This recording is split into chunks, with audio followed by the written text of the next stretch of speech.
అయితే in case Lokesh గనుక deputy CM అవుతే హ్మ్. వచ్చే నష్టం ఏంటి? ఇప్పుడు అవ్వచ్చు అంటారా? అసలు అయ్యే ఛాన్స్ లేదా ఏంటి? లోకేష్ గారు డిప్యూటీ సీఎం అయితే వచ్చే నష్టం ఏంటి అంటున్నారు. వచ్చే ఒకళ్ళు డిప్యూటీ సీఎం అవ్వటం వల్ల నష్టమేం లేదండి వాస్తవానికి. పోనీ లాభం ఏంటి అని ఒక్కసారి మనం క్వెషన్ చేసుకుంటే, లోకేష్ గారు చాలామంది అంటున్నారు, ఎందుకింత వివాదంగా దీన్ని చూడాలి? లోకేష్ గారు డిప్యూటీ సీఎం అయితే పెద్ద జరిగే నష్టమేమన్నా ఉందా? తప్పేమన్నా ఉందా? అంటే యెస్. చాలా లోతుల్లోకెళ్ళి ఆలోచించాలి మనం. నారా లోకేష్ గారు డిప్యూటీ సీఎం అవ్వటం వల్ల నారా లోకేష్ గారికి ఏమైనా బెనిఫిట్ ఉందా? ఒక్కసారి ఆలోచిద్దాం. ఓకే. నారా లోకేష్ అనే వ్యక్తి ఇప్పుడు సాధారణమైన వ్యక్తి కాదు. నారా లోకేష్ గారు ముఖ్యమంత్రి గారి తనయుడు. సాక్షాత్తు ముఖ్యమంత్రి గారి తనయుడు. ఒక 2 బలమైన శాఖలు నిర్వహిస్తున్న మంత్రివర్యులు. పార్టీ స్థాపించిన స్వర్గీయ ఎన్టీ రామారావు గారి మనవడు. ఏ రకంగా చూసినా లోకేష్ గారు చంద్రబాబు గారి తర్వాత సుప్రీం ఆయనే. హ్మ్. ఒక రకంగా చెప్పాలంటే పార్టీలో చంద్రబాబు గారి కంటే కూడా ఇవాళ లోకేష్ గారు సుప్రీం అని చెప్పాలి. ఎందుకంటే 1 కోటికి పైగా సభ్యత్వాలు నమోదు చేయించాడు. పార్టీలో ప్రతి అంశాన్ని ఆయనే క్షుణ్ణంగా పరిశీలిస్తున్నారు. చంద్రబాబు గారు పాలన మీద దృష్టి పెడితే పార్టీ వ్యవహారాలను కూడా లోకేష్ గారు పట్టించుకుంటున్నారు. తెలుగుదేశం పార్టీకి భవిష్యత్తు నేతగా, భవిష్యత్తు ముఖ్యమంత్రి నాయకుడిగా లోకేష్ గారు ఆల్రెడీ ప్రొజెక్ట్ అయి ఉన్నారు. అలాంటప్పుడు ఆయన కొత్తగా ఉప ముఖ్యమంత్రి ఏం అవసరం? ఓకే. ఇవాళ కూడా ఒక రకంగా చెప్పాలంటే ఒక పాజిటివ్ నోట్లో చెప్తున్నా, లోకేష్ గారే ఇవాళ కూడా ముఖ్యమంత్రి స్థాయిలో పనిచేస్తున్నారు. ఒక నెగిటివ్ నోట్లో వాళ్ళు అంటున్నారు, ఎవరు?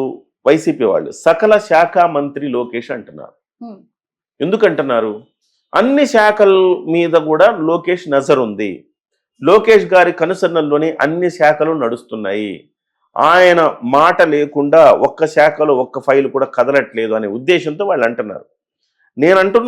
వాళ్ళంటున్న నెగటివ్ కోణంలో నేను అంటలేదు, కానీ పాజిటివ్ కోణంలో చెప్తున్నా. నారా లోకేష్ గారికి తెలియకుండా ప్రభుత్వంలో కార్యకలాపాలు జరిగేది ఆ పరిస్థితి లేదు. సో అలాంటప్పుడు ప్రత్యేకంగా డిప్యూటీ సీఎం ప్రత్యేకంగా డిప్యూటీ సీఎం ఎందుకు అవసరము అంటున్నా నేను. సో అది ఒక ముఖ్యమంత్రికి తెలియకుండా ఏ శాఖలో ఏదైనా జరుగుతుందా? జరగదు. అలాగే నారా లోకేష్ గారికి తెలియకుండా కూడా ఏ శాఖలో ఏం జరగట్లేదు. ఒక్క జనసేన శాఖల్లో తప్ప. తెలుగుదేశం 21 మంది ఉన్నారుగా మొత్తం మంత్రులు. 21 మంది మంత్రులు లోకేష్ గారిని పక్కన పెడితే 20 మంది మంత్రులు ఏం చేస్తున్నారు, వాళ్ళ శాఖల్లో ఏం జరుగుతుంది, ఏ ప్రాజెక్టులు వస్తున్నాయి, ఏ ప్రాజెక్టులకి మనం అప్రూవల్స్ చేస్తున్నాం, అన్నీ లోకేష్ గారికి తెలిసే జరుగుతూ ఉన్నాయి. అటువంటిప్పుడు ఉప ముఖ్యమంత్రి అనేది మీకు కొత్తగా ఏమన్నా ప్రయోజనం చేకూరుస్తుందా? నథింగ్. ఎలాంటి ప్రయోజనం చేకూర్చదు. పోనీ పార్టీలో మీరు సూపర్ పవర్ కావాలనుకున్నారనుకుందాం. పార్టీ కోసం చాలా శ్రమించారు లోకేష్ గారు, పాదయాత్ర చేశారు, పార్టీలో బలోపేతం చేశారు, యువతను తీసుకొచ్చారని చాలామంది అంటున్నారు. మరి అలాంటప్పుడు ఇప్పుడు పార్టీ ప్రధాన కార్యదర్శిగా ఉన్నారు కదా, ఆయన జాతీయ అధ్యక్షుడు చేయండి. చంద్రబాబు గారికి కాస్త రిటైర్మెంట్ ఇచ్చి ఆయన జాతీయ అధ్యక్షుడు చేయండి. ఇంకా గొప్ప పదవి ఇచ్చినట్టే కదా. అది మీరు ఎవరి ప్రమేయం అవసరం లేదు అక్కడ. ఇటు జనసేన కానీ బీజేపీ ప్రమేయాలు అవసరం లేదు దాంట్లో. కానీ మీరు ఉప ముఖ్యమంత్రిని లోకేష్ గారిని చెయ్యాలనుకున్నప్పుడు మాత్రం జనసేన బీజేపీల అభిప్రాయాలు మస్ట్ అండ్ షుడ్. వాళ్ళకు తెలియకుండా, వాళ్ళకు చెప్పకుండా, వాళ్ళ అనుమతి లేకుండా మీరు చెయ్యలేరు. ఇది ప్రధానమైన పాయింట్. దీన్ని తెలుగుదేశం వాళ్ళు డిమాండ్ చేయడం అనేది వివాదాస్పదమే కదా. వాళ్ళ కన్సర్న్ లేకుండా మీ ఇష్టం వచ్చినట్టు మీరు డిమాండ్ చేయడం అనేది తప్పు కదా. First thing. రెండవది, ఎటువంటి ప్రయోజనం లేని ఉప ముఖ్యమంత్రి పదవిని లోకేష్ గారికి కట్టబెట్టడం వల్ల నష్టం ఉందా అని అడుగుతున్నాను. నష్టం కరెక్ట్గా ఉంది నష్టం. ఎందుకు అంటే ఇవాళ ఒకే ఉప ముఖ్యమంత్రి ఉన్నప్పుడు ఇవాళ పార్టీలో నెంబర్ 1 ఎవరండి ఈ ప్రభుత్వంలో? చంద్రబాబు నాయుడు గారు. నెంబర్ 2 ఎవరండి? పవన్ కళ్యాణ్ గారు. నెంబర్ 3 ఎవరండి? నారా లోకేష్ గారు. ఇలా మాట్లాడుకుంటున్నారు కదా. సో నెంబర్ 3గా ఉండే నారా లోకేష్ గారిని నెంబర్ 2 చేయాలని వీళ్ళ తాపత్రయం. నెంబర్ 2 చేస్తే మరి పవన్ కళ్యాణ్ గారు ఏంటి?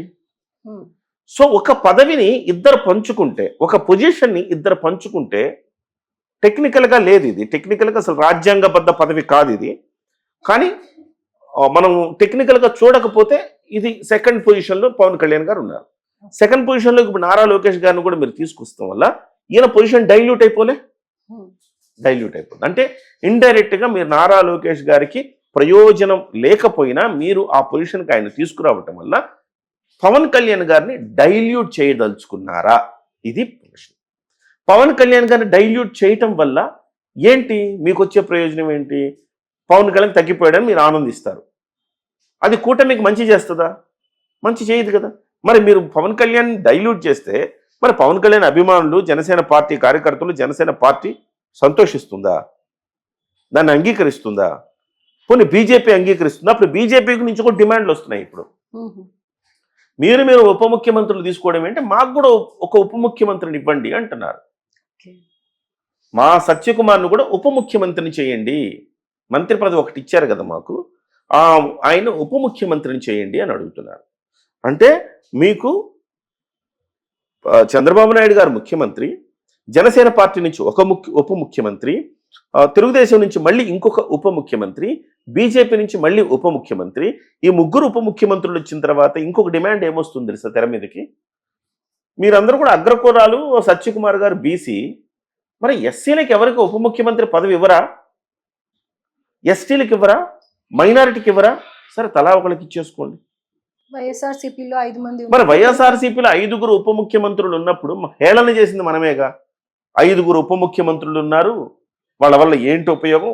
నిజంగా కూడా వైఎస్ఆర్సీపీలో 5గురు ఉప ముఖ్యమంత్రులు ఉన్నారు. ఎవరండి అంటే పేర్లు చెప్పమంటే చెప్పగలరా? మీరైనా నేనైనా చెప్పలేం. పోనీ ఆ ఉప ముఖ్యమంత్రులకైనా గుర్తుందని తాను ఉప ముఖ్యమంత్రినని ఆ స్థాయి కూడా ఉండదు నిజానికి. అలాగా ఆ ఉప ముఖ్యమంత్రి పదవికి ఇజ్జత్ తీసేసిన పార్టీ జగన్మోహన్ రెడ్డి పార్టీ. మరి ఇవాళ పవన్ కళ్యాణ్ గారు ఆ పదవికి వన్నె తెచ్చారు. ఇవాళ అన్నిటిని మీరు అందరూ డైల్యూట్ చేసుకొని పంచుకోవడం ద్వారా మళ్ళీ ఆ పదవికి ఉన్న విలువను తీసేస్తారా? సో వాళ్ళకి మనకి తేడా ఏంటి? సో ఒక రకంగా కూటమిలో చిచ్చు రేపడమేగా ఇది, వివాదమే కాదు ఇది. సో ఎటువంటి ప్రయోజనం మీకు లేకపోగా మీరు ఇతరుల ప్రయోజనాలను, ఇతరులకు వచ్చే విలువను తగ్గించే ఒక ప్రయత్నం చేస్తే జనసేన పార్టీ చూస్తూ ఊరుకుంటుందా? బీజేపీ ఊరుకుంటుందా? సో ఇది 6 నెలలు కూడా కాలేదు. 6 నెలలు అయిన తర్వాత ఇప్పుడే ఇది మొదలు పెట్టారంటే ఇంకా 4.5 సంవత్సరాలు ఎలా కొనసాగుతుంది కూటమి ప్రభుత్వం?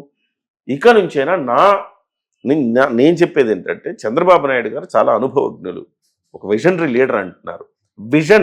ఆయన విజన్తోని ఒక్కసారి ఆయన ఆలోచిస్తే ఇది కరెక్ట్ కాదని ఆయనకి తెలుస్తుంది. కూటమి రాబోయే 4.5 సంవత్సరాలు ప్రశాంతంగా మనం వర్క్ చేసుకొని ప్రజలకు అభివృద్ధి కార్యక్రమాలు ఇవ్వాలి. రోడ్లు ఎలా ఉన్నాయి, మన మౌలిక సదుపాయాలు ఎలా ఉన్నాయి, విద్య, వైద్యం, వీటన్నిటి మీద దృష్టి పెట్టి రాష్ట్రాన్ని అభివృద్ధి పదాలు తీసుకెళ్తే ప్రజలు ఓట్లేస్తారు. మీరు ఉప ముఖ్యమంత్రి పదవులు పంచుకుంటే ప్రజలు మళ్ళీ మిమ్మల్ని 11లో కూర్చోబెడతారు 2029లో. Okay, right. Thank you sir. నమస్తే.